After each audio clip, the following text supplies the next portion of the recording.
So I want to share this with you. You're finally starting to make money, but your body's breaking down. Your sleep's a mess and you're running on caffeine and willpower. So what's the point of wealth if you're just too burnt out to enjoy it? So when I read this, it brings me back to the point where a lot of you, when you're starting business, you always want to earn more, you want to create more sales, you want to do whatever it takes. But the most important thing you want to focus on your health, focus on your mental health, focus on your physical health, focus on your spiritual health. And why am I telling you this? Because a lot of people I know who are really successful, you don't want to be successful, rich and sick. You want to be successful, have vitality and have longevity.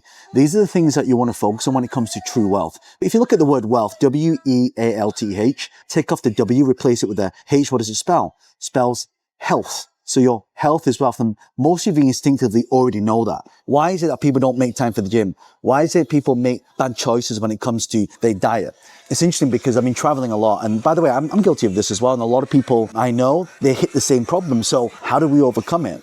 Instead of leaving it too late, we want to preempt the thing that's going to happen. So what are some of the things that you can do on a regular basis that gets in your health? So when we talk about health, it's your physical exercise, it's, not getting burnt out. And by the way, how do you know if you're getting burnt out? If you're doing the same thing over and over and over again, and you just feel like you don't want to do it anymore, that's kind of a sign that you're getting burnt out. So we've always got to focus on, for example, I love going for walks. If you just commit to a 20, 30-minute walk a day, and you get your steps in, that's a big part of what you do. But what I find is if you want to stay consistent doing something, you have to put it with something. So you have to combine it with something. So for example, I noticed that I struggle to go to the gym if I don't have something else attached to it. For example, having someone hold you accountable, having a coach to say, hey, I'm going to be there. But what I like to do is I like to do a lot of education using net time, so no extra time. So I'll give an example of this. I love listening to podcasts. So podcasts are great because it's like fuel for the brain. If I combine a podcast with a workout, it's great. Or for example, I'm with Praline now, my executive assistant.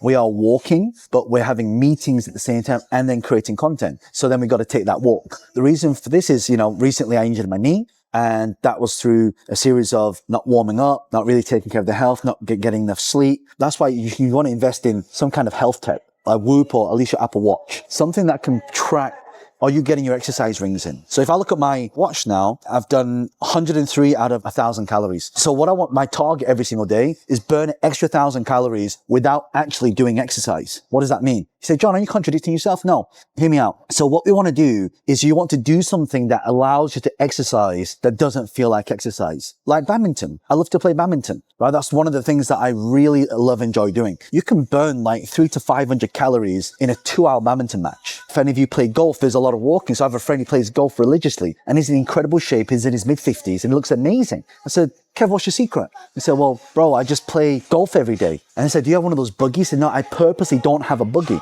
He carries his bags, he doesn't have a caddy, he carries his bags to the location that where he needs to play when he's on the course. The key here is you want to create something impactful, but you don't have the thing that your body or your mind, even your mental health, so it's mind, body, spirit, right? So your mind might want to do it, but if your body's not able to fulfill and carry that out, then what happens? We start to go further back in life. And so there's 3 things that I really want you to pay attention to, because your health is wealth, we know that, and your wealth is health. They both go hand in hand. They're like your heart and your brain. Right? That's how you have to think about it. So taking care of your health, like meditation. If any of you do any biohacking, like cold plunges, really good for resetting. For example, I'm about to give a presentation. When I go out to the hotel, I'm going to have a cold shower. Why? Because it will reset my central nervous system. My dopamine will peak. And now I'm awake. So if you get a little bit of jet lag, grounding, resetting your circadian rhythm. So you get the sleep. So sleep optimization is important. It's funny. A friend of mine is a multi-millionaire. I said, what is it you actually do? So you know what, John? I'm a professional sleeper. I said, what do you mean? He says he needs to go to bed at a certain time, get the hours in. So that means you need to have like wind down sequence. For example, like eating 4 hours before you sleep, getting rid of all the blue light, making sure that there's no technology in the room, making sure that you do some breath work exercise, some meditation. One of my good friends, Maria Brown, she talks about this. She's a breath work expert. And she talks about, doing the 4-second breath in. So we take 4-second breath in, and then you hold it for 7 seconds. And then you breathe out for 8. And you do that 10 times. So if you ever wake up, and she said, if you ever wake up and you go to sleep and you can't get back to sleep, that's what you do.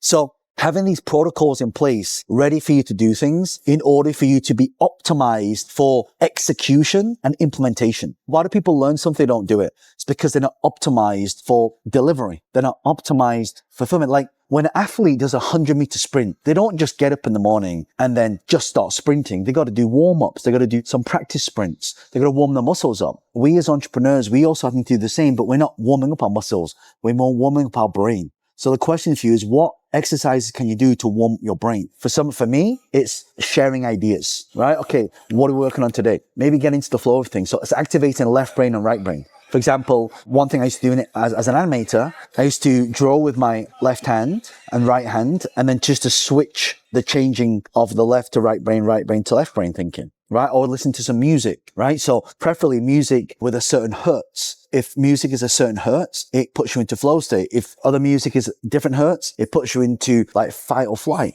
Interesting. A lot of pop songs out there does that, by the way, just FYI. But the key to this is to make sure that we are optimizing for the things that we want in life. For me, clarity of thought, no brain fog. That means if you're getting some sleep, 2 to 3 hours sleep, you want to be sharp. And also timing, if you are having to do caffeine and you're relying on, for me, like sometimes when I go on stage and I've had like an hour's sleep because I've come off a flight, go on stage, maybe like a quick double espresso, but you got to time it with your circadian rhythm. And not when you go to bed. A lot of people know this, they don't practice it.